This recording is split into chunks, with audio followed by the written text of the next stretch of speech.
right after this happened because all of these workers and local people had been trying to track this elephant down for literally like 24 hours straight. They were all exhausted. They all laid down and took a nap like right on the side of the road around the elephant. And he couldn't get another frame. He didn't have any more film. Good morning. Good morning. This is Photography is Nothing. I'm Courtney McCracken. I'm Zach Dobson. And this is a podcast about photography. And life. And anything we feel like talking about. Before we get started, I want to make sure that we invite all of our listeners, if you're enjoying this podcast, to like, subscribe, comment, share. This week. Yes. This week we are talking about what? Road trips. Road trips, because we just took a little road trip. Yeah. And we like road trips. Mm-hmm. We like them. Yes. I loved road trips as a kid. Not sure our kids feel the same way. They are a lot more constricted than we were. Well, they have so much more to do than we did. Well, that's true, except for, I don't know. I had a great time on road trips as a kid. I spent a lot of time in the car because I had older siblings who were always doing things, and we were always driving to all their sports. And then when they went to college, we famously drove down to Virginia every weekend, one school year, to see my sister's senior year basketball games. Yeah. In college. And then let's see. Wait, we had a very similar road trip experience. We both had a van catch on fire. Oh. On the trip. I don't know. Didn't yours catch on fire? No, it broke down, though. Broke down. We both had a van My dad break abandoned down. our old van 1 year. Right. While we were out of town. Yeah. That may have been one of our Virginia trips. Yeah. I feel like I wish I could ask him. We were going to North Carolina, and our van caught on fire. Literally. And we got pulled on off fire. the road, and they got it out, and then we all got back into the van. You got back in? You got back in, and then it happened again. And we were all like, it caught on fire again. And then nobody was like rushing out of the van. Anyways, then we got it towed to a place. And I think we both bought a new van. You bought a new van. I do remember the van getting towed and us somehow getting to whatever and going with my dad to the dealership to buy a new van. He was like, I'm not fixing this van anymore. I'm just going to buy a new one. And we got a minivan. That was when minivans were new. That's crazy. And it was brown. It was like I feel like it must have been like a Honda. That's funny. Our van that broke down was brown. Our original van was blue. Our cozy craft like one. A light blue? No, it was like that dark blue with the light blue trim. Okay. I'm pretty sure that's what our van was. My sisters are going to be like, that was not what it was. But I was really little. It was brown on the inside. It was that like golden brown. Mm-hmm. And that was back in the days. I remember riding in that car. There are so many great memories I have about riding in that van because it was so cozy. Mm-hmm. But I remember riding in the front seat when I was 4 years old on the way to swim lessons. Yeah. I have a very vivid memory of that because I was very nervous and my legs could not like bend over the seat. Like that's how little I was riding in the front seat, passenger seat. And then I remember we would drive to Florida every year for spring break. We would go to Sanibel Island every spring break when I was growing up.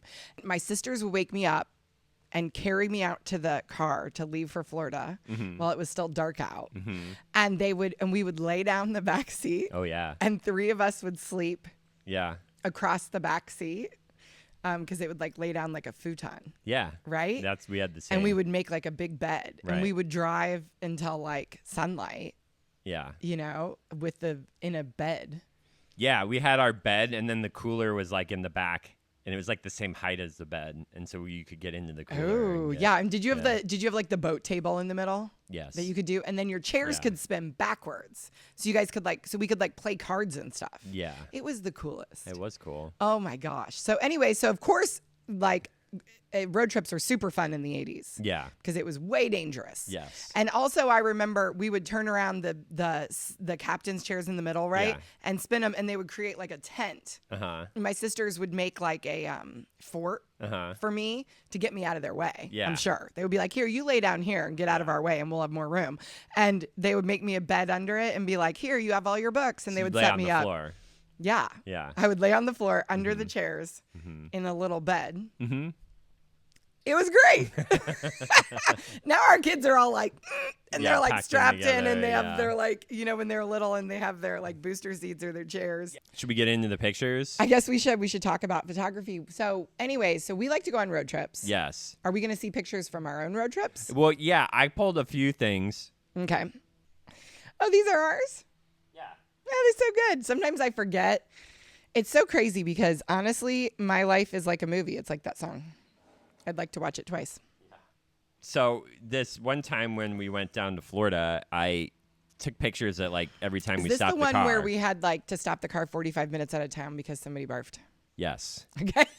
We had like 3 car sickness bouts on that trip down to Florida. Yes. The first day. The first one was like... Takes us 2 days to drive to Florida. We're in Indianapolis. We were, 45 and minutes we go down from our to house. Southwest Florida is where we visit. Yeah. When we go to Florida. Right. Okay. So, so I had pictures of them like at a picnic table, at a rest stop, like while we were cleaning out the car from the vomit. Yes. Because that time it did not end up in a bag.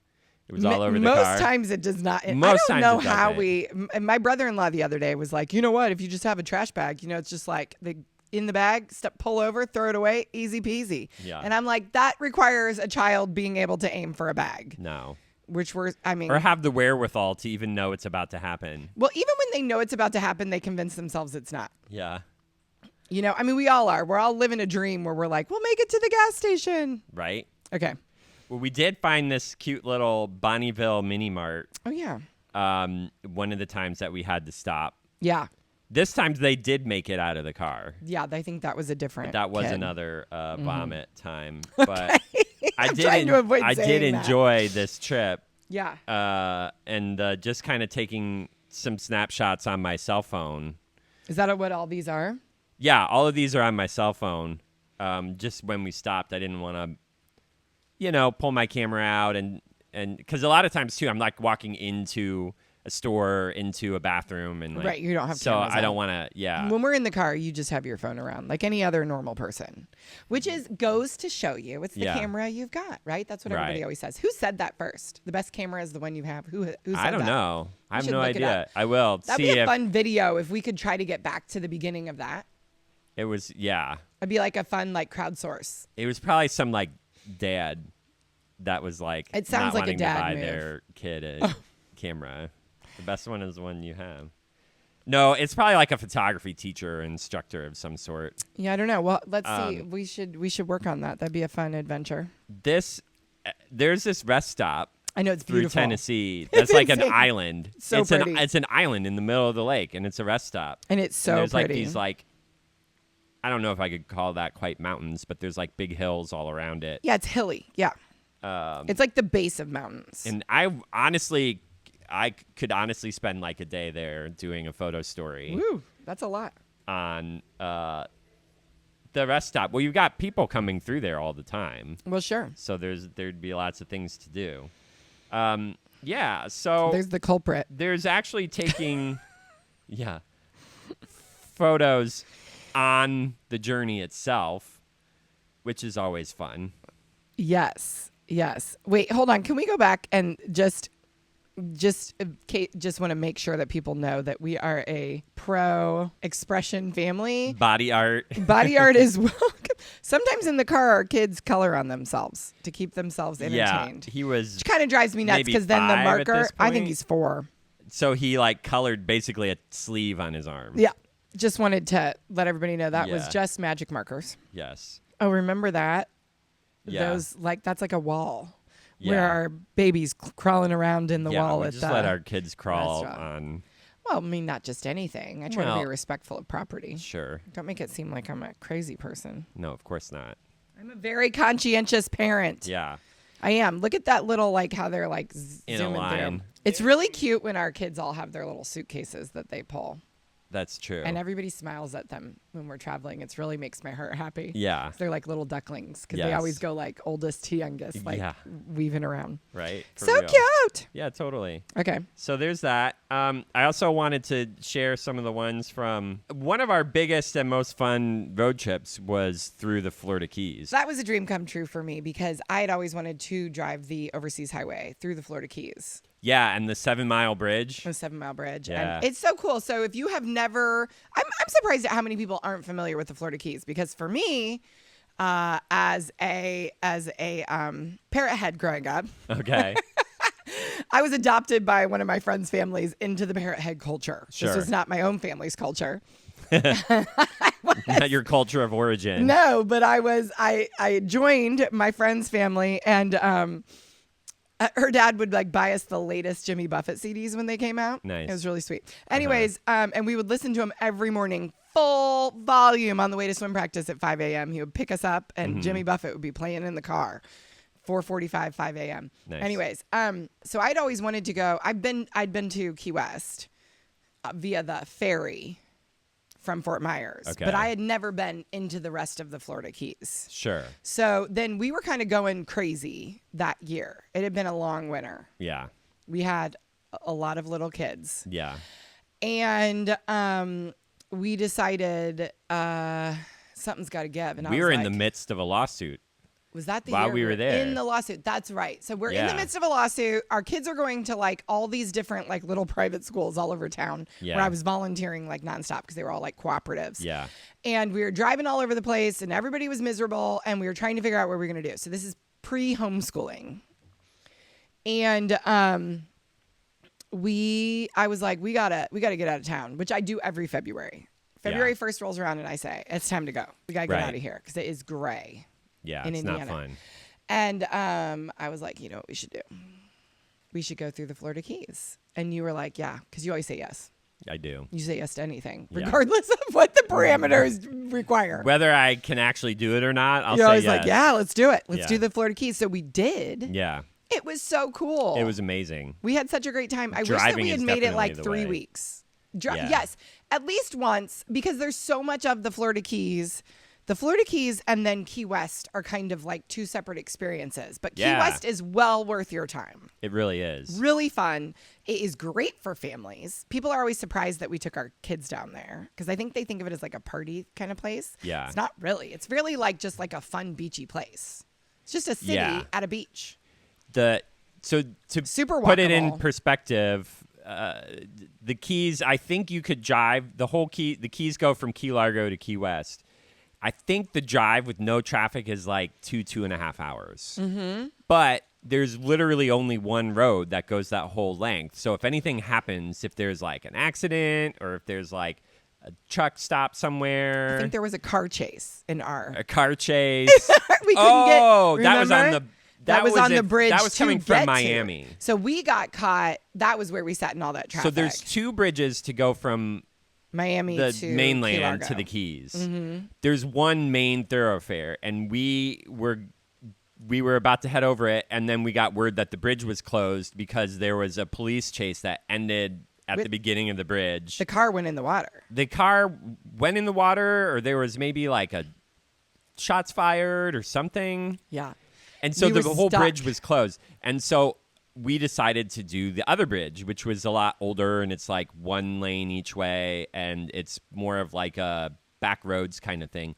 But because the main bridge was closed, everybody was going that way. Mm-hmm. So it took us like forever. 3 or 4 hours. Just to do that last little stretch to get to Key Largo for the night. To describe the drive is that you are literally driving with the Atlantic Ocean on one side of you. Yeah. As you're driving down, it'd be on your left side, right? Yeah. And then the Gulf of Mexico is on the other side of you. Right. And it is a 2-lane road. So you're just driving down the road with ocean on both sides. Yeah. It was just amazing. There's all these places where people just pull over to the side of the road and get in the water. You just pull over anywhere and go swimming. Yeah. It's just crazy. hop in the water. Go fishing, park your car. You just pull off the road. There's like a shoulder. And then there's these little like beachy pull-offs. Right. Like it's like a state park or something. Yeah. Okay, then, speaking of state parks, there's state parks down there. Amazing state parks. Outstanding. So if you're going to the Florida Keys, and this is turning into a Florida Keys show. If you're going... That's okay. If you're going into the Florida Keys, what I need you to understand is you cannot stay at a beach. Florida Keys do not have beaches. They have rocks. Right. Otherwise, though, all the beaches have been made into state parks. Yeah. Right. So I actually am on the place here where it says, on the blog, due to coral reefs, shoreline erosion doesn't happen in most areas, and therefore there's very few natural beaches. One of which is this Bahia Honda State Park, which is outstanding. It's beautiful. They have like an old section of. It's huge. They have a section of one of the old bridges, one of the original bridges down there that you can walk out on. It's not a full bridge anymore, but you get a nice overview of the park by walking out on the bridge. And then one of the other natural beaches was that Fort Zachary Taylor. Oh yeah, State Park. That was fun. That's in rockier. Key West. That's rocky. It is pretty rocky, but there is sand there too. But that's a fun, and that's a fun one, and especially in Key West, that's a great beach to go to. So when you stay in the Keys, especially Key West, you are not going to get a beach hotel. That is not how the hotels work. You are in a city that is a beach town. Right. And so that's not the experience you should be looking for if you want to go to Key West. Key West is more of like, it's a town. You're going to visit the experience of the town. There are beaches, but it's within the parks. Yeah. Florida state parks, though, are like out of this world. Yeah. They're like you are walking into another,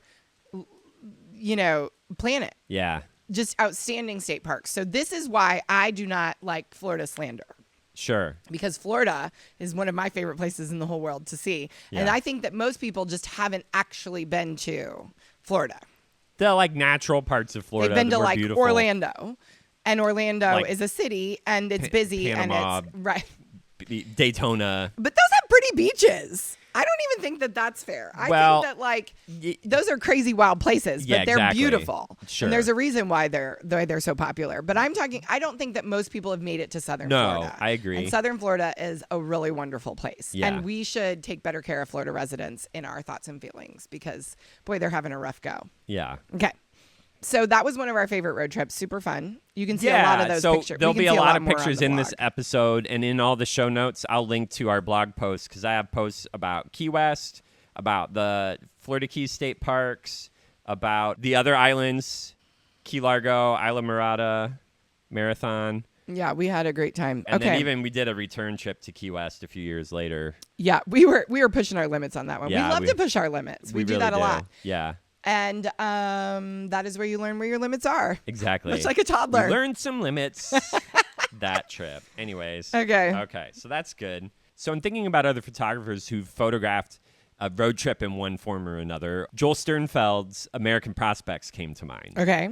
Because a lot of his photos are taken on the side of the road as he traveled the country for over a period of several years. Okay, I like that idea. Probably his most famous photo from the series is the one of McLean, Virginia. There's a house on fire in the background, and there's a pumpkin field in the front with a fireman buying a pumpkin. Right. And so this is broadly known. I've done video on just this photo. Yeah, it's a fun one. And I'll say it here in case you haven't seen it before. The fire is a controlled burn. It's an exercise for the fire department. Yeah. So that adds some context to it. Okay, so Joel is a New York photographer, but he really wanted to take a bigger look at the country. Okay. And this is something that other photographers had been doing. This is in the late 70s. So before him, Stephen Shore had traveled around with his big 8x10 view camera, and his images were more like neutral examinations of street scenes. Okay. And the countryside and some things like that. So Joel was kind of following in that tradition using a large format camera and color photography. He had more of a thesis he was trying to kind of like show through his images. So he had said there was a very sharp economic recession in 1976, that bicentennial year of the United States. So there was a feeling, an undercurrent, if you will, of something being amiss.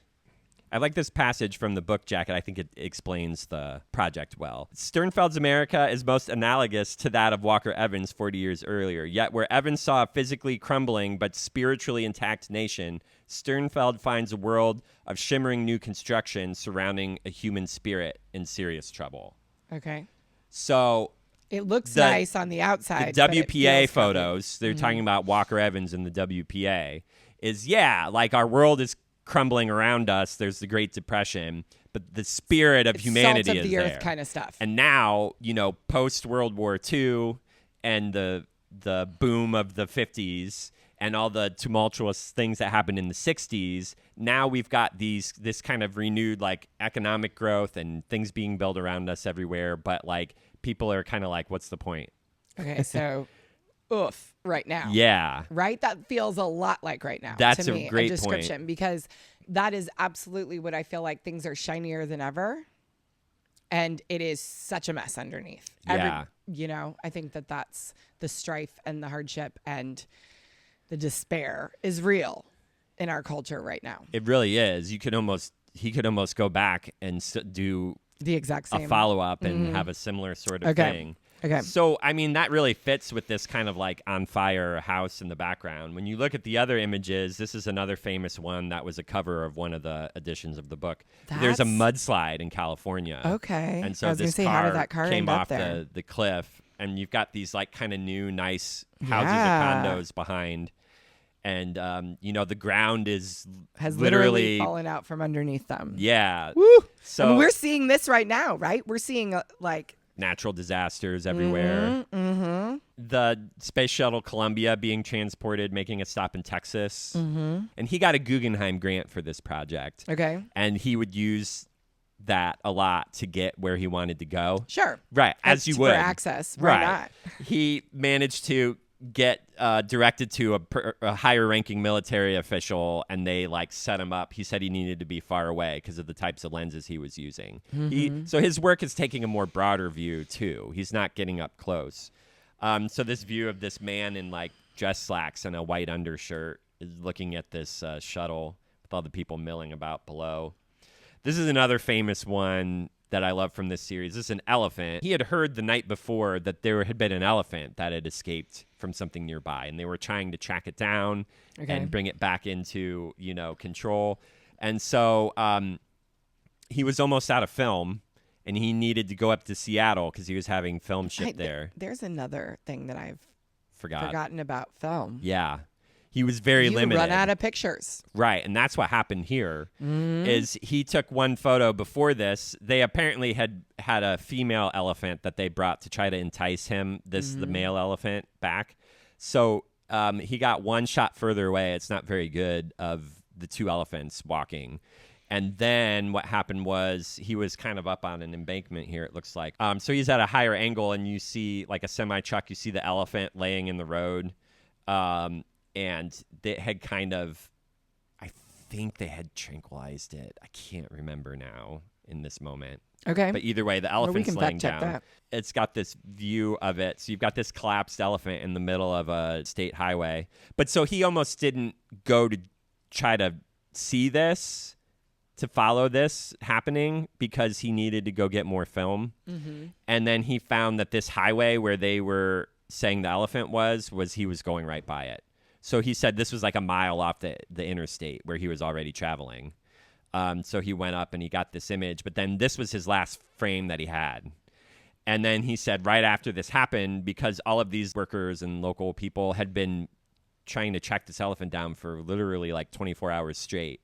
They were all exhausted. They all laid down and took a nap, like right on the side of the road around the elephant.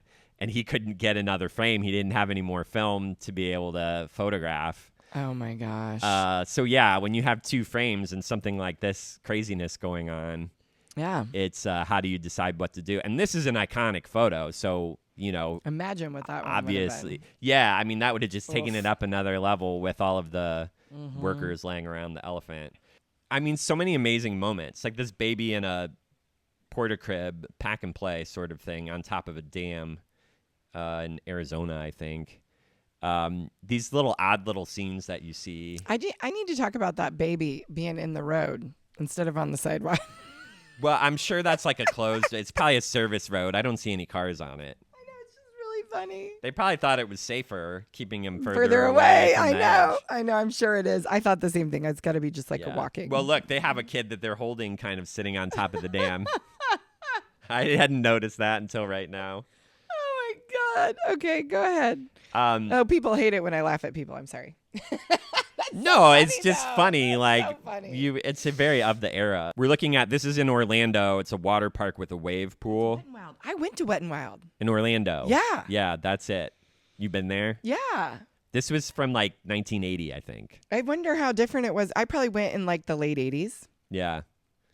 It's so funny. That is funny. Dream family car right now. So sleeping on the side of at a rest stop. Just with the door open. Yeah.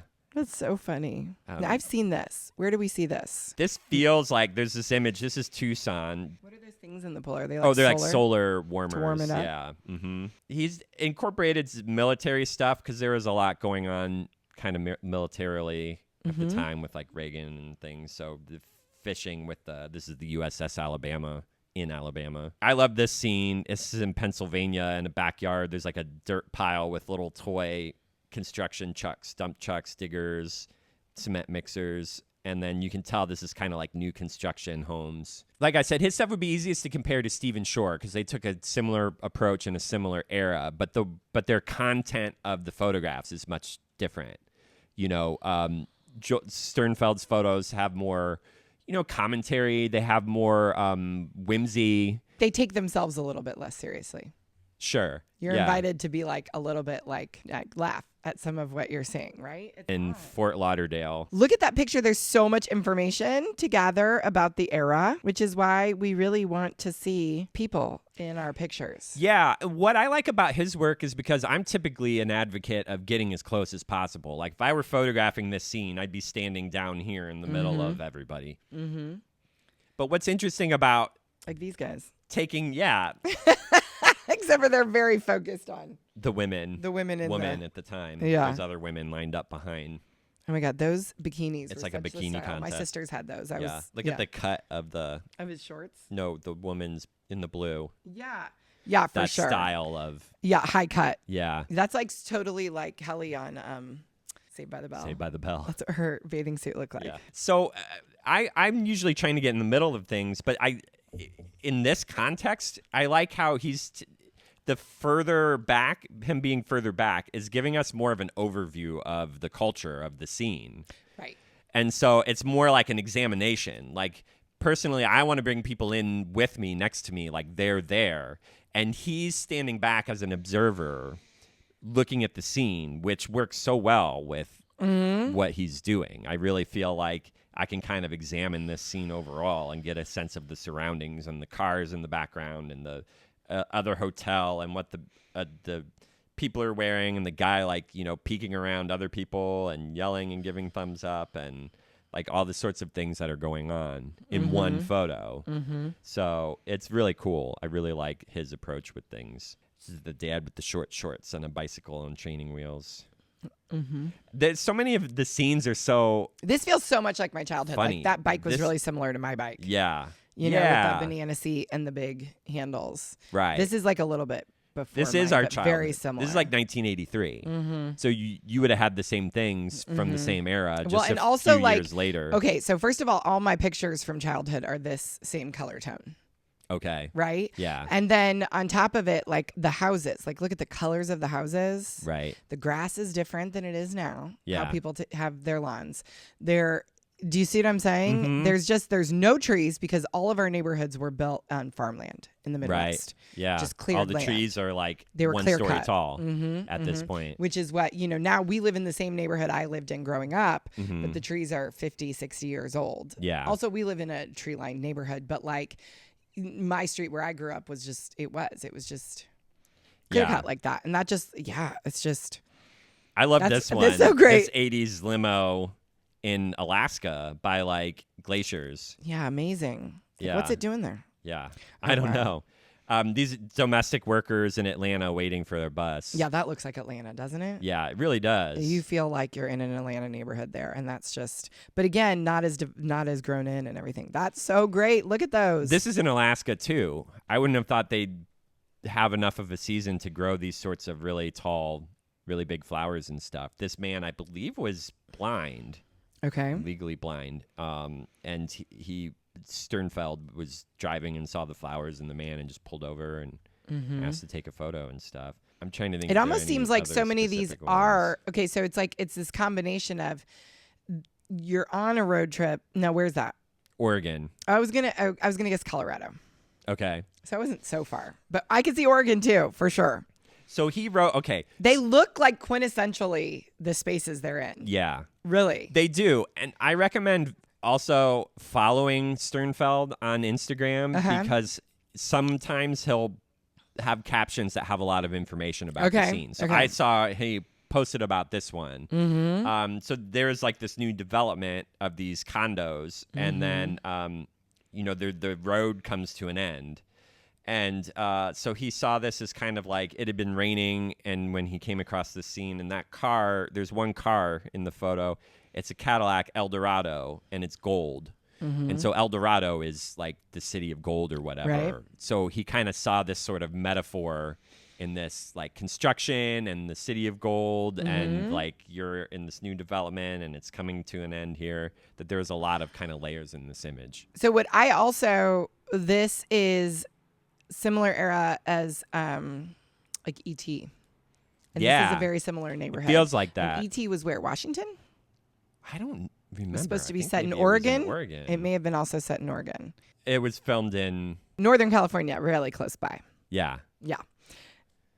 Oh my God, I love it. Look at how their outfit matches the plants. That's true, like the color palette. And the color palette terrain. of and the house and everything. Oh my gosh, I love the look at colors the flowers and colors. here. And even and so does his. In there. And then look at... And then you got these kind of... I love that outfit. Yeah. I can feel what that felt like because I had clothes made like that. Yeah. I can feel that. Ugh. It's cool. They don't make clothes like that anymore. Oh, look at that. This Again, look at the colors. California, LA area. There's a Ferrari. But then you've got this lawn of It's like a bloom, like a super bloom. Yeah. And the dog just sitting in the street.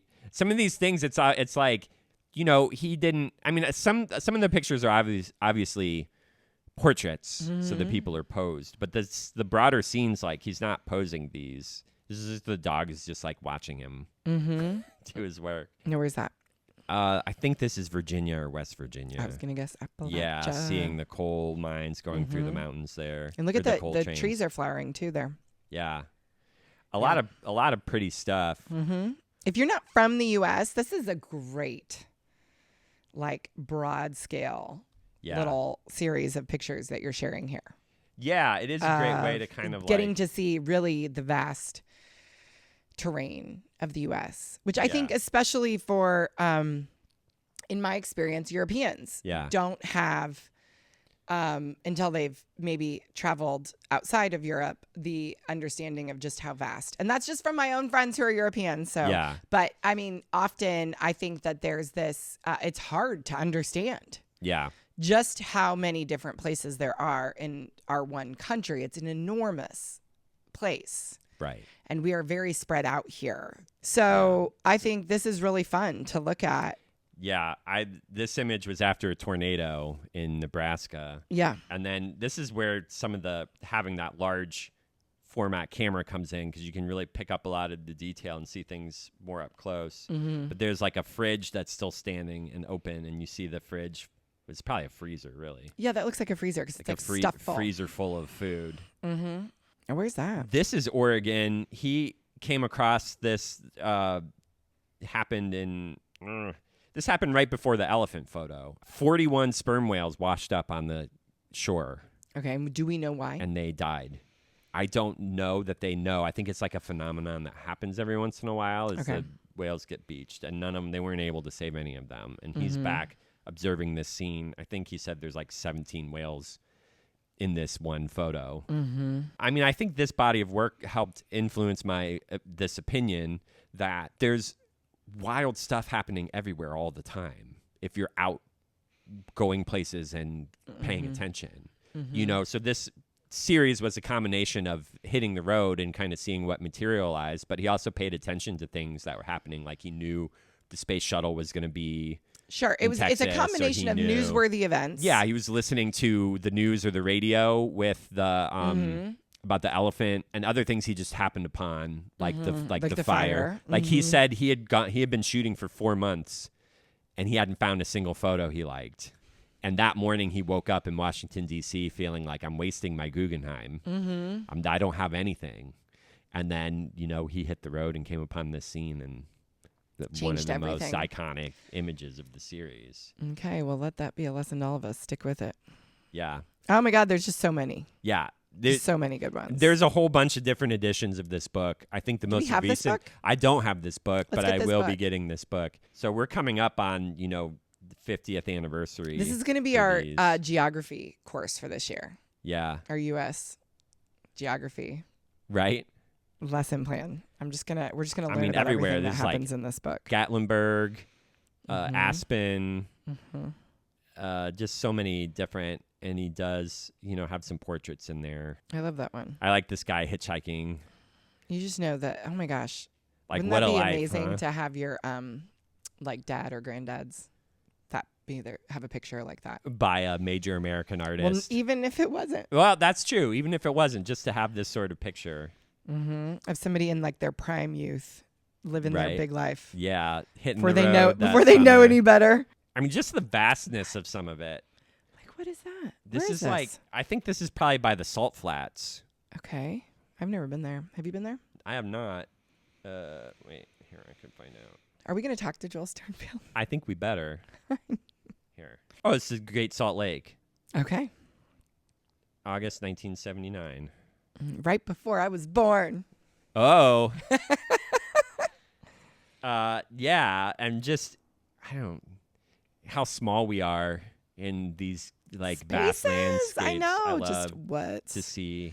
It's amazing. Yeah, just very cool stuff. This is Alaska. The woman on the like dirt roof of their modern-looking house holding a baby. She's like watering the roof.